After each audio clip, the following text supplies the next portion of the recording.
निजी अंतरिक्ष उड़ान का विक्रम-1 यान अब अंतरिक्ष में स्थापित हो चुका है। तृतीय चरण अब अपने कोस्ट फेज पे है और ये कोस्ट फेज अभी आप कैमरा व्यूज देख सकते हैं अपने प्रक्षेपण पर्दों या मोबाइल स्क्रीन्स पर, जहां पे आपको धरती का एक सुंदर दृश्य दिखाई दे रहा है।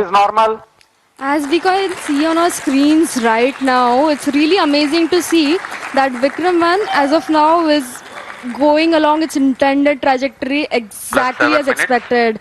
Our plots are really overlapping. The predicted velocities and the current flight velocities are exactly matching. And aren't you guys speechless right now? I mean, yeah, मेरे पास शब्द ही नहीं है, मतलब ये मैं निशब्द हो चुका हूँ. That's right. We are approaching another point wherein S3 will separate. S3 is separated. और तृतीय चरण का प्रतिकरण भी हो चुका है. And you see wonderful views of S3 separating. And now we have combined coasting has ended, and stage 4 will now coast on its own for the next 130 seconds. So stage 4 will now fly on its own, essentially, and the control thrusters on the OM will be continuously turning on and off to maintain the attitude of the stage, making sure that it is pointing the right way. This also ensures that the antennas can maintain connection with the ground station and the satellite can be pointing in the right direction. That's right. So one unique thing that has been done during separation is we've essentially fired all 4 of our Raman Mini thrusters to sort of push stage 4 away from stage 3. And that just sort of guarantees that there is some minimum separation between the two. अब आने वाला जो चरण है वो द्रव्य प्रणोदन पर आधारित होगा, जिसको हम कक्षा स्थापन या समायोजन खंड ऑर्बिट एडजस्टमेंट मॉड्यूल के नाम से भी जानते हैं, जिसमें द्रव्य प्रणोदन की अवस्थाओं से संचालन होगा जो मोनोमिथाइल हाइड्रोजीन और डाइनाइट्रोजन टाइट्राऑक्साइड पे आधारित है। उसके साथ यान के घूर्णी नियंत्रण के लिए, जिसे कंट्रोल थ्रस्टर्स कहते हैं हम लोग, उन रामन मिनी 50 न्यूटन, वो भी मोनोमिथाइल हाइड्रोजीन और डाइनाइट्रोजन टेट्रा ऑक्साइड पर ही आधारित है। उसके अंतर्गत हमारे पास छोटे कोल्ड गैस थ्रस्टर्स जो कि नाइट्रोजन गैस पर आधारित हैं, वो भी कक्षा समायोजन खंड पे स्थित हैं। S4 ignited. And we've heard call out that S4 or stage 4 has ignited successfully. और चतुर्थ और अंतिम चरण का भी प्रज्वलन हो चुका है। The liquid engine has come alive over 400 kilometers above the Earth, beginning a burn that will last for more than 6 minutes. During this phase, the vehicle will steadily accelerate from about 6.68 kilometers per second to nearly 7.64 kilometers per second, delivering the precise velocity needed to achieve its planned 450 by 450 kilometers circular low Earth orbit at a 60-degree inclination.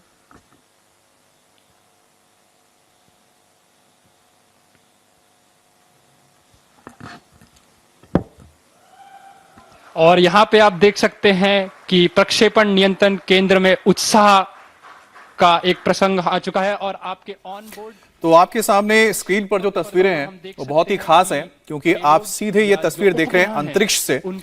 महज 5 minute के अंदर विक्रम-1 ने launch होने के बाद space यानी अंतरिक्ष में पहुंचकर ये बता दिया कि ये जो टेस्ट रहा है पूरी तरह से सफल रहा है। अब जो चौथा स्टेज है ये बहुत महत्वपूर्ण है, क्योंकि चौथा स्टेज है कि जहां पर ऑर्बिट में यानी कि पृथ्वी की कक्षा में लोअर ऑर्बिट में सैटेलाइट को स्थापित करने का काम। अब उसी फोर्थ स्टेज के लिए जो इग्निशन होता है उसके लिए इंजन को फायर किया जा चुका है। अब धीरे धीरे जो ये विक्रम-1 यान है उसका जो चौथा स्टेज है जिसमें सैटेलाइट लगा हुआ है, उसे जो पहले से निर्धारित एक जगह है अंतरिक्ष में जो वहां पर उसे स्थापित कर दिया जाएगा सैटेलाइट को। तो ये चौथा स्टेज अब है।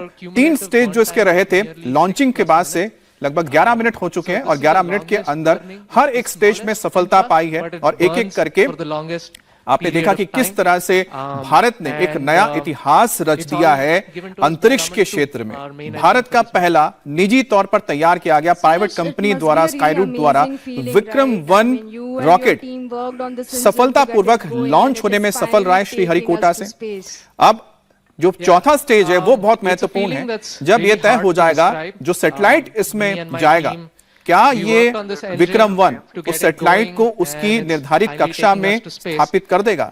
जब ये कर देगा तो आप मानिए कि ये पूरा का पूरा जो लॉन्च है सक्सेसफुल हो जाएगा 100%, और उसके बाद ये कंपनी या रॉकेट तैयार रहेगा किसी भी तरह के कमर्शियल रॉकेट को अंतरिक्ष में ले जाने के लिए और लोअर ऑर्बिट में स्थापित करने के लिए। और साथ ही जो पहली तस्वीरें निकलकर सामने आई थी फर्स्ट स्टेज के बाद, फिर सेकेंड स्टेज के बाद, तो इस विक्रम-1 के हर एक स्टेज के बाद तस्वीरें आ रही थी और अंतरिक्ष से पृथ्वी किस तरह से नजर आती, धरती किस तरह से दिखती है, जो हमारा घर है वो भी बखूबी इसमें दिखाया गया है। हर एक स्टेज में कैमरा लगा हुआ था जो ये बता रहा था कि किस तरह से एक एक स्टेज में ये सफल होता हुआ विक्रम-1 अंतरिक्ष में अपने गंतव्य स्थान जहां स्थापित करना है सैटेलाइट को वहां तक पहुंच रहा है।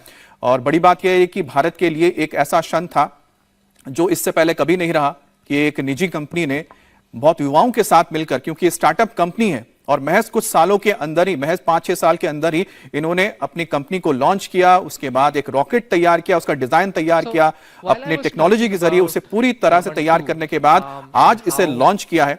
और जैसा प्रधानमंत्री मोदी ने कहा था कि सभी युवाओं को आज इस लॉन्च को देखना चाहिए और उन सभी टीनेजर्स को भी देखना चाहिए और साथ ही जेन-ज़ी को भी देखना चाहिए, क्योंकि ये जो पूरी की पूरी टीम है स्काईरूट की, इसमें आप देखिए जो इस वक्त लॉन्च कंट्रोल सिस्टम में लॉन्च कंट्रोल रूम में मौजूद थी, पूरी की पूरी टीम युवाओं की टीम है, जेन-ज़ी की टीम है।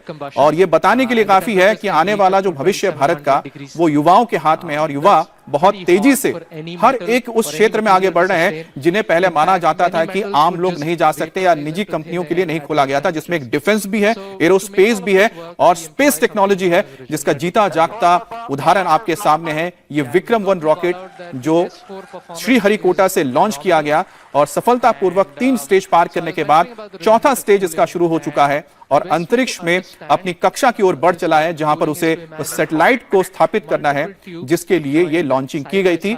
अब भारत उन चुनिंदा देशों के साथ आप कह सकते हैं आके खड़ा हो गया आज, जैसे अमेरिका है या फिर चीन है, जहां पर प्राइवेट कंपनियां अपना रॉकेट इस्तेमाल करती हैं सैटेलाइट्स को अंतरिक्ष में भेजने के लिए, जिसमें सबसे महत्वपूर्ण है स्पेसएक्स, जो ना सिर्फ सैटेलाइट्स भेजता है बल्कि वो जो एस्ट्रोनॉट्स है उन्हें भी स्पेस भेजता है। तो उम्मीद यही है कि भारत में भी इस तरह से आगे कंपनियां ना सिर्फ सैटेलाइट बल्कि हमारे जो एस्ट्रोनॉट्स हैं उन्हें भी स्पेस में भेज सके।